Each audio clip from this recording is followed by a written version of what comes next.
नमस्कार, आपका स्वागत है सुरागीलाल न्यूज चैनल के उत्तराखंड बुलेटिन में। मैं हूं अनुश्री भारद्वाज और नजर डालते हैं आज की फटाफट खबरों पर। आपदा से हुई क्षति का आकलन करेंगी भाजपा की 4 कमेटियां। खटीमा बाढ़ प्रभावित लोग सहायता न मिलने पर भड़के, तहसील का किया घेराव। ग्रामीणों के रोजगार का साधन बना पौष्टिकता से भरपूर लिगड़ा। जिलाधिकारी उदयराज सिंह ने कलेक्ट्रेट सभागार में की जवाहरलाल नेहरू जिला चिकित्सालय चिकित्सा प्रबंधन समिति की बैठक। हल्द्वानी नगर निगम की 4300 स्ट्रीट लाइट खराब। राज्य आंदोलनकारियों ने दिया गांधी पार्क में धरना। 10 दिनों में स्टेट हाईवे खोलने के कमिश्नर ने दिए निर्देश। खेल एवं युवा कल्याण मंत्री रेखा आर्या ने 38वें राष्ट्रीय खेलों को लेकर विभागीय अधिकारियों संघ की बैठक। उत्तराखंड विधानसभा अध्यक्ष ऋतु खंडूरी ने गैरसैंण में प्रस्तावित मानसून सत्र की तैयारियों के संबंध में अधिकारियों के लिए बैठक। उत्तराखंड शासन ने 3 IAFS अधिकारियों के तबादला आदेश किए जारी। तहसील सभागार में हुआ तहसील दिवस का आयोजन। नौलिया गांव पार्टी में शॉर्ट सर्किट से 2 मकानों में लगी भीषण आग, लाखों का हुआ नुकसान। सरकार जनता के द्वार कार्यक्रम के तहत सुनी गई लोगों की समस्या। कैंटर में खुफिया कैबिन बनाकर की जा रही थी लीस्ते की तस्करी। सतर्क चेकिंग से गिरफ्त में आए तस्कर। खबरें विस्तार से। केदारनाथ में आई आपदा में फंसे यात्रियों को रेस्क्यू लगातार जारी है। भारतीय जनता पार्टी ने प्रदेश के 4 जिलों रुद्रप्रयाग, टिहरी, उत्तरकाशी और अल्मोड़ा में आपदा से हुई क्षति का आकलन करने के लिए 4 कमेटियां बनाई है। इसी को लेकर भाजपा प्रदेश मीडिया प्रभारी मनवीर चौहान ने कहा, भाजपा प्रदेश अध्यक्ष महेंद्र भट्ट के नेतृत्व में आपदा को लेकर उच्च स्तरीय कमेटी का गठन किया गया है। संवाददाता सुनील राज की रिपोर्ट। भारतीय जनता पार्टी और भारतीय जनता पार्टी की सरकार, हमारे एसओसी मुख्यमंत्री माननीय पुष्कर सिंह धामी जी 24 घंटे आपदा को लेकर के स्वयं वो मॉनिटरिंग कर रहे हैं। हमारे प्रदेश अध्यक्ष आदरणीय महेंद्र भट्ट जी ने अपने संगठन को भी आपदा राहत कार्यों में सहयोग देने के लिए निर्देशित किया है और इसी के तहत भारतीय जनता पार्टी ने बागेश्वर, अल्मोड़ा, उत्तरकाशी, टिहरी और रुद्रप्रयाग जिले में जिस तरह के जो आपदा की घटनाएं हुई हैं, बादल फटने की जो घटनाएं हुई हैं, भारी नुकसान वहां पर हुआ है। इसको लेकर के भारतीय जनता पार्टी के कार्यकर्ता अधिक से अधिक अपना सहयोग आपदा राहत कार्यों में दें और आपदा कितना नुकसान कहाँ हुआ है इसको लेकर के आकलन करने के लिए भी एक समिति, उच्च स्तरीय समिति प्रदेश स्तर पर गठित की गई अलग अलग जिलों के लिए। खटीमा में विगत 7 और 8 जुलाई में भारी बारिश के साथ आई आपदा, बाढ़ में प्रभावित परिवारों के आवास में पानी भर गया था, जिससे घरेलू सामान बाढ़ के पानी में डूबकर पूर्णतः नष्ट हो गया, जिसमें बड़ी अंजनिया टेढ़ाघाट में अभी तक सरकार द्वारा प्रदत्त आर्थिक सहायता उपलब्ध नहीं कराई गई है। लोगों का कहना है कि मौके पर राजस्व विभाग की टीम द्वारा सर्वे किया गया, जिसमें पात्र व्यक्तियों को जानबूझकर छोड़ते हुए ऐसे अपात्रों को चेक वितरित किए गए जिनके ना तो घरों में पानी पहुंचा और ना ही उनका कोई नुकसान हुआ, जिसको लेकर हयात सिंह बिष्ट के साथ ग्रामीणों द्वारा राजस्व विभाग हर कमी को दिखाया और बताया गया, परंतु उन्होंने कोई ध्यान नहीं दिया। जिनको लेकर हयात सिंह बिष्ट के साथ ग्रामीणों द्वारा राजस्व विभाग को हर कमी को दिखाया और बताया गया, परंतु उन्होंने कोई ध्यान नहीं देकर अपात्रों को चेक उपलब्ध करा दिए, जिस पर ग्रामीणों का कहना है कि उनके तथ्यों की गहनता से तत्काल जांच की जाए और अपात्रों से चेक धनराशि वापस कराई जाए और पात्र लोगों को उपलब्ध कराई जाए। संवाददाता ईश्वर सिंह की रिपोर्ट। उनका पैसा पहुंचा जाए। टीम बनी हुई थी, उन्होंने लगभग सारा सर्वे कर चुके हैं और सारे पात्र व्यक्तियों को हमारे द्वारा चेक का वितरण किया जा चुका है और सर्वे भी किया जा चुका है, जिसमें से कुछ लोगों को पात्र व्यक्तियों का भी चेक वितरण किए जाना अभी और बाकी है। तो लगभग हम सभी 100% लगभग हम जो पात्र व्यक्ति जो इस बाढ़ से प्रभावित हुए उनको चेक वितरण कर रहे हैं। इसकी हम एक्सेल शीट भी बना रहे हैं और सारा का सारा सबके सामने हम उसको दे भी देंगे, वेबसाइट में भी अपलोड कर देंगे कि वो हम खुद ही देख लेंगे कि किन किन लोगों को ये जिनकी स्थिति बिल्कुल खराब हुई थी 7 तारीख को जो आपदा आई थी, तो किसी का दीवार चढ़ गया, किसी के भूसे बिक गए, किसी के गेहूँ बिक गए, किसी के पास खाने के कोई राशन नहीं बचा, उन तक जो है ये बाढ़ अभी तक कोई सुविधा नहीं मिल पाया। हमने एसडीएम साहब से भी मैंने फोन में बात की थी, एसडीएम साहब ने मेरे को आश्वासन दिया था कि जितने भी लोग आपके बचे हुए उन सबको दिया जाएगा, लेकिन फिर भी कोई सुनवाई नहीं हुई। मजबूरी में आज 300 लोग 300-400 लोग पब्लिक हमारे ग्राम सभा के, हम ये नहीं कहते हैं कि आप तहसील, हम किसी पर आरोप भी नहीं कर रहे, हम कह रहे हैं तहसीलदार आए, पटवारी को लेकर आए, हमारे ग्राम सभा के 4 सयाने आदमी को पकड़ रहे हैं, तो राना बस्ती के 2 बंगाली के, वो लोग उन लोगों से जाँच कराई जाए, जहाँ गलत पाया जाता है भाई उनको दो, जहाँ जिनका नुकसान हुआ उनको दो। चंपावत जिले के पर्वतीय क्षेत्र के जंगलों में पाए जाने वाला पौष्टिकता से भरपूर लिगड़ा आजकल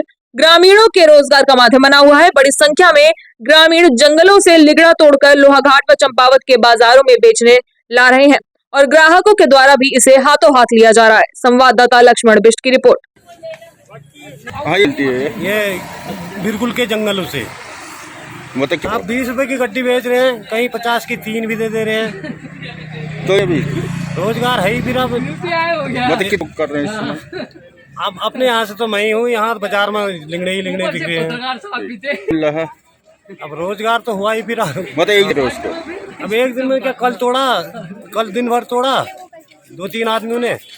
आज मैंने आज बेचा, आज बस 2-3 बजे तक कमा लूँगा 1000 रुपये। ठीक सब्जी है। हाँ, ये पेट के लिए फायदेमंद होती है। और जैसे बाहर कोई गर्मी में रहता है, उसे अगर पहले लिंगड़ा मिल गया तो गर्मी कम महसूस करती है। मतलब मेहनत तो बहुत लगती है, वो एक आध गिलास तो खून जो के ही चूस जाते हैं।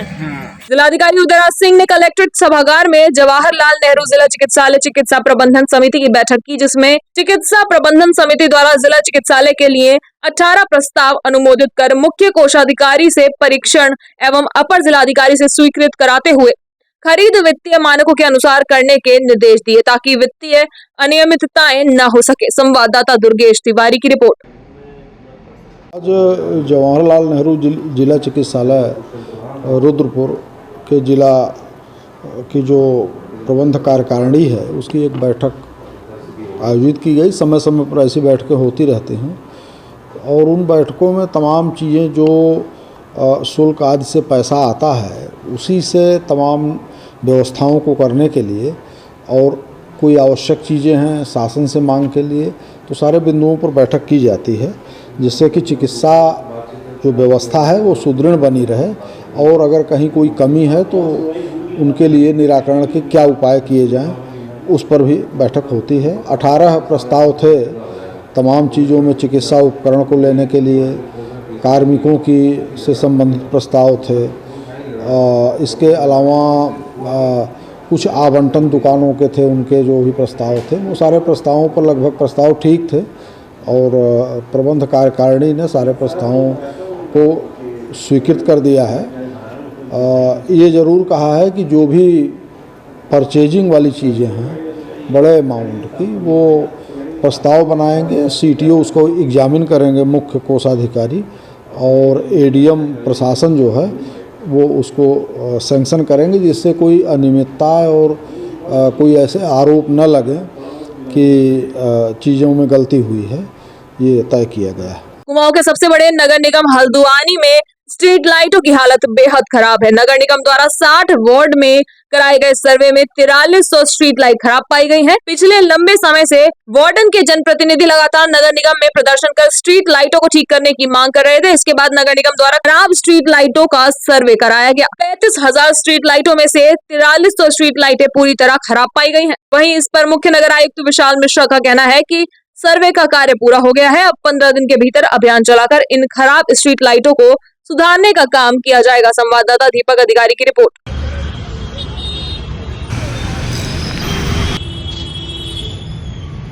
लगभग पूरे शहर में 35,000 के आसपास स्ट्रीट लाइटें इंस्टॉल की जा चुकी हैं और उसमें से लगभग 4300 हमारी स्ट्रीट लाइट खराब हैं।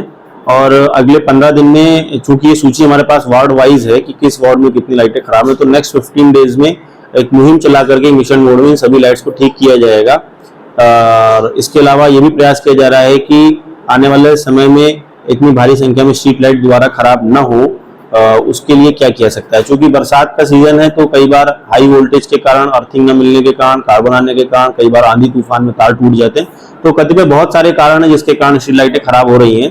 प्रयास किया जाएगा कि नंबर ऑफ स्ट्रीट लाइट जो एट ए टाइम खराब होती है उसकी संख्या। राज्य आंदोलनकारियों ने आज गांधी पार्क में धरना दिया तथा राज्य आंदोलनकारियों को 20,000 रुपए मासिक पेंशन दिए जाने सहित विभिन्न मांगों का ज्ञापन मुख्यमंत्री उत्तराखंड को प्रेषित किया। इस अवसर पर आयोजित सभा में वक्ताओं ने कहा कि राज्य सरकार उत्तराखंड आंदोलनकारियों की घोर उपेक्षा कर रही है। संवाददाता हेमंत सिंह मेहरा की रिपोर्ट। चाहे तो एक साथ होनी चाहिए, सब लोग एक साथ बैठना ही नहीं चाहते। पापा, ट्राई दिस। लो, सब लपक लीजिए।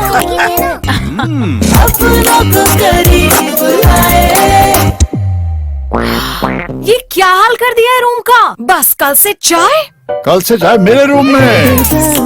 देवर पान नमकीन। अपनों को कुमाऊं कमिश्नर दीपक रावत ने हल्द्वानी कालाडूंगी रामनगर देहरादून स्टेट हाईवे को 10 दिन के भीतर ठीक करने के निर्देश दिए हैं। बीते दिनों के बाद भारी बारिश की वजह से नाले आने के चलते तीसरी बार पुल के आसपास का हिस्सा बह गया था, जिससे आवाजाही पूरी तरह बंद हो गई है। फिलहाल अन्य वैकल्पिक रास्तों से हल्द्वानी से रामनगर के लिए ट्रैफिक डाइवर्ट किया गया है। कुमाऊं कमिश्नर दीपक रावत ने कहा कि उन्होंने लोक निर्माण विभाग के अधिकारियों को 10 दिन के भीतर इस मार्ग को खोलकर यातायात सुचारू करने के निर्देश दिए हैं। संवाददाता राजीव अग्रवाल की रिपोर्ट। से हमने कहा है कि इसको 10 दिन के अंदर इस काम को करें और रात में भी इस पे काम किया जाए, क्योंकि इसमें पब्लिक को परेशानी हो रही है और उन्हें कुछ ऐसे इलाके से गुजरना पड़ रहा है जहाँ पे थोड़ा जंगल का भी इलाका है। ये स्थिति ठीक नहीं है, तो पीडब्ल्यूडी इसका डेली इसको देखिए और एसडीएम कालाडूंगी से कहा है वो भी इसको डेली मॉनिटर। देहरादून में खेल एवं युवा कल्याण मंत्री रेखा आर्य ने प्रदेश में होने वाले 38वें राष्ट्रीय खेलों को लेकर विभागीय अधिकारियों के साथ बैठक की।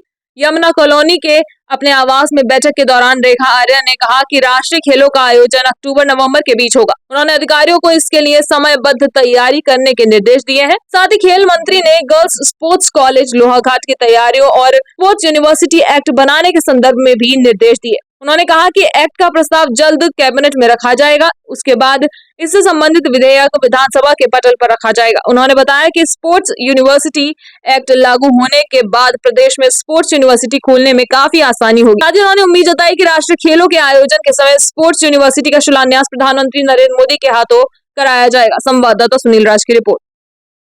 देखिए, एक तो राष्ट्रीय खेल जो अपने यहाँ अक्टूबर से नवंबर के मिड में होने, उसकी तैयारियों की आज समीक्षा की है। इसके साथ साथ में आज 29 अगस्त को हमारे राष्ट्रीय खेल दिवस है, उसकी तैयारियों के संदर्भ में भी विभाग को निर्देश दिए हैं। इसके अतिरिक्त हमारा गर्ल्स स्पोर्ट्स कॉलेज जो लोहाघाट में बनना है, उसकी तैयारियों के परिप्रेक्ष्य में भी समीक्षा की गई है। इसके अतिरिक्त हमारा स्पोर्ट्स यूनिवर्सिटी एक्ट बनना है, उसको हमने जैसे माननीय मुख्यमंत्री जी का निर्देश था कि पहले ही कैबिनेट में आ जाए और विधानसभा सत्र में ये टेबल हो जाए, इसके निर्देश थे। तो उसमें आखिरकार कितनी प्रगति हुई है, इन सब की समीक्षा की गई है और साथ साथ में यह साफ साफ निर्देशित विभाग को किया है कि इस कैबिनेट में किसी भी प्रकार से हमारा स्पोर्ट्स यूनिवर्सिटी एक्ट जो है वह आ जाना चाहिए।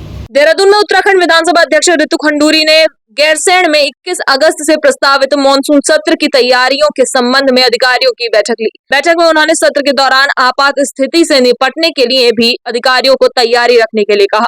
साथ ही सत्र से पहले गैरसैंण विधानसभा भवन में बिजली, पानी, मेडिकल, फोन, इंटरनेट जैसी सुविधाएं सुनिश्चित कर ली जाए। मंत्री, विधायकों, पत्रकारों, अधिकारियों और कर्मचारियों को असुविधा नहीं होनी चाहिए। संवाददाता सुनील राज की रिपोर्ट।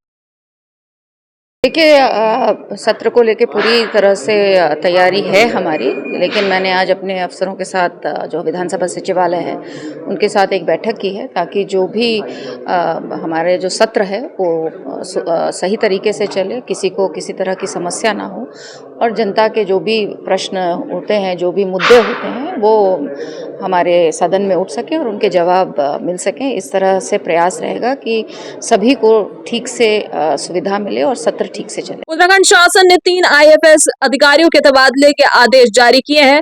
आईएफएस अधिकारी नरेश कुमार को अपर प्रमुख वन संरक्षण के साथ महाप्रबंधक वन विकास निगम गढ़वाल बनाया है, तो वहीं धीरज पांडे मुख्य वन संरक्षक कुमाऊं के पद के साथ महाप्रबंधक वन विकास निगम कुमाऊं बनाया गया। साथ ही अभिमन्यु कुमार को उप निदेशक वन्यजीव पशु विहार पुरोला की जिम्मेदारी सौंपी गई। संवाददाता सुनील राज की रिपोर्ट। उधम सिंह नगर के खटियावा में तहसील सभागार में तहसील दिवस का आयोजन किया गया, जिसमें आय प्रमाण पत्र, जन्म प्रमाण पत्र, मृत्यु प्रमाण पत्र, बंद रास्ता को तथा बिजली, पानी एवं क्षेत्र की विभिन्न समस्याओं को लेकर आए हुए समस्त लोगों की शिकायतें सुनी गई। इस दौरान दर्जनों समस्याओं को मौके पर ही निस्तारण किया गया। वहीं उप जिलाधिकारी रविंद्र बिष्ट ने बाकी समस्याओं को मद्देनजर रखते हुए अधिकारियों को जांच के लिए आदेश दिए। साथ ही संबंधित अधिकारियों को भी निर्देशित किया कि बाढ़ प्रभावित क्षेत्रों, जलभराव एवं बंद रास्तों तथा विभिन्न क्षेत्रों में भी जांच कर उनकी समस्याओं का निस्तारण करें। संवाददाता ईश्वर सिंह की रिपोर्ट। तहसील दिवस में हमारे काफ़ी फरियादी यहाँ पर आए थे, जिसमें काफ़ी दर्जन के लगभग शिकायत हमारे यहाँ पर दर्ज हुई थी, जिसमें से लगभग 10 को हमने मौके पर ही निस्तारण कर दिया। अन्य समस्या को मैं संबंधित अधिकारी को लिख दिया कि उसकी जाँच करके उनका निस्तारण करें। विभिन्न समस्याएं थी, किसी के घर में पानी भरा हुआ है, किसी के घर में कुछ मतलब कोई रास्ता ब्लॉक हो गया है, ऐसी कई अन्य समस्याएं थी जिसको लेकर फरियादी यहाँ पर आए थे। कईयों के हमने मौके में ही निस्तारण कर दिया और अन्य किसी को हमने संबंधित अधिकारियों को, विभागीय अधिकारी को लिख दिया है कि इसको जांच करके उसकी निस्तारण करें। चाहे तो एक साथ होनी चाहिए, सब लोग एक साथ बैठना ही नहीं चाहते। पापा, try this. लो, सब लपक लिए।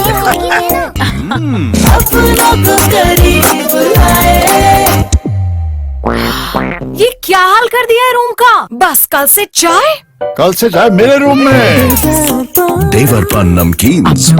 आज तड़के चंपावत जिले के पाटी ब्लॉक के दूरस्थ नौलिया गांव में जगत सिंह चिलवाल पुत्र स्वर्गीय शेर चिलवाल व हरूली देवी पत्नी शेर सिंह चिलवाल के मकान में शॉर्ट सर्किट होने से सुबह लगभग 3:30 बजे भीषण आग लग गई। इस आग से दोनों मकान क्षतिग्रस्त हो गए। वहीं आग लगने का पता चलते ही घर के भीतर सो रहे लोग किसी तरह जान बचाकर बाहर की ओर भागे तथा ग्रामीणों को आग लगने की सूचना दी। इसके बाद बड़ी संख्या में ग्रामीण आग बुझाने पहुंचे। सभी ग्रामवासियों के द्वारा आग बुझाने का प्रयास किया गया, लेकिन तब तक मकानों के भीतर रखा सारा सामान जलकर राख हो गया। बताया जा रहा है कि आग लगने से दोनों ही परिवारों को लाखों का नुकसान पहुंचा है। वहीं ग्राम प्रधान व ग्रामीणों के द्वारा पीड़ितों को मुआवजा देने की मांग की गई है। संवाददाता लक्ष्मण बिष्ट की रिपोर्ट।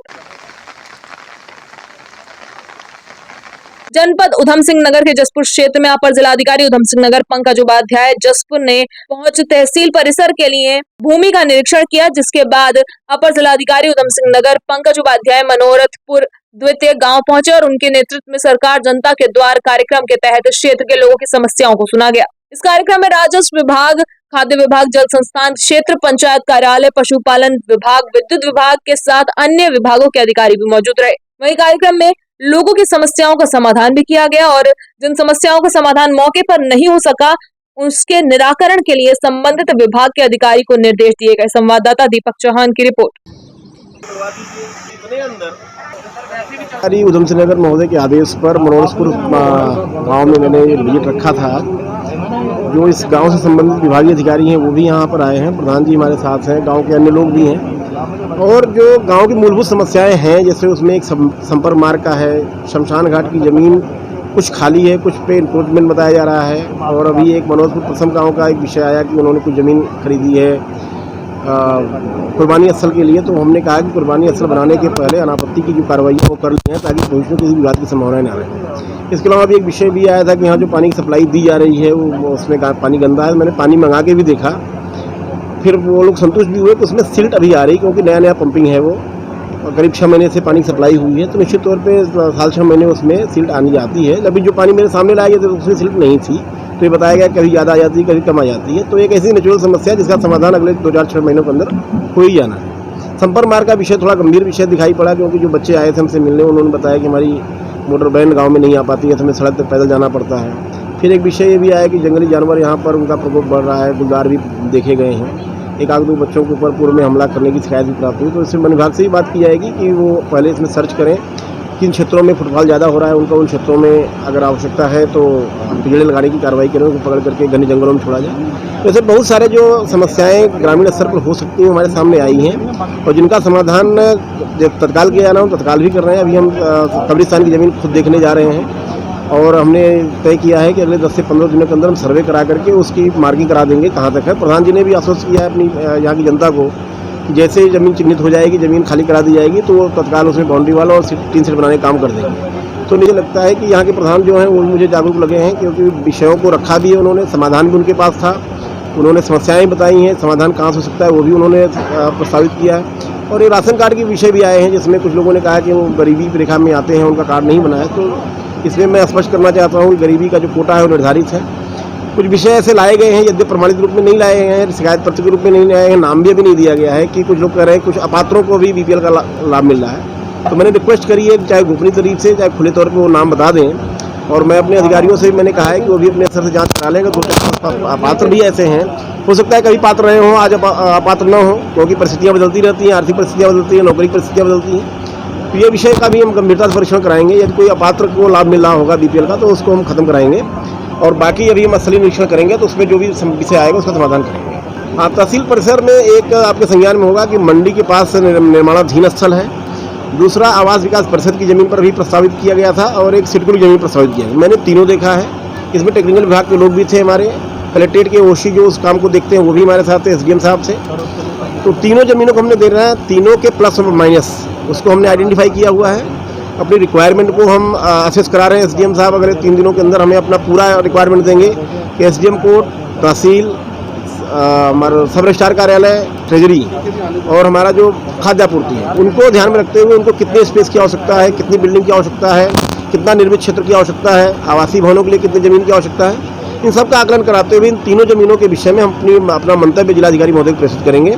उसमें हम संस्तुति भी करेंगे कि ये कमेटी, जो आज कमेटी थी, उसमें ये कमेटी किसको रिकमेंड करती है प्राथमिकता के आधार पर कि वहाँ पर एसडीएम कोर्ट तहसील बनाया जाए। उसके बाद जो शासन का निर्णय होगा उसके अनुसार कार्रवाई। अल्मोड़ा पुलिस की थाना लमगड़ा पुलिस टीम को बड़ी कामयाबी मिली है। जी हां, पुलिस ने 175 टिन अवैध लीसे की खेप पकड़ी है। दरअसल एसएसपी अल्मोड़ा देवेंद्र पीचा द्वारा जनपद के सभी थाना चौकी प्रभारियों, एसओजी प्रभारी को वन संपदा, खनिज पदार्थ आदि की अवैध तस्करी करने वालों के विरुद्ध कड़ी कार्यवाही करने हेतु दिए गए निर्देश के क्रम में थाना लमगड़ा पुलिस टीम ने थाना गेट के पास चेकिंग के दौरान एक वाहन को चेक किया तो कैंटर का डाला खाली पाया गया, परंतु डाले की कुल लंबाई व अंदर से खाली जगह की लंबाई में अंतर होने पर कैंटर के डाले को सघनता से चेक किया तो कैंटर के डाले में एक बंद चैम्बर बना पाया गया, जिसमें कुल 175 टिन व 2 ड्रम लीसा बरामद हुआ।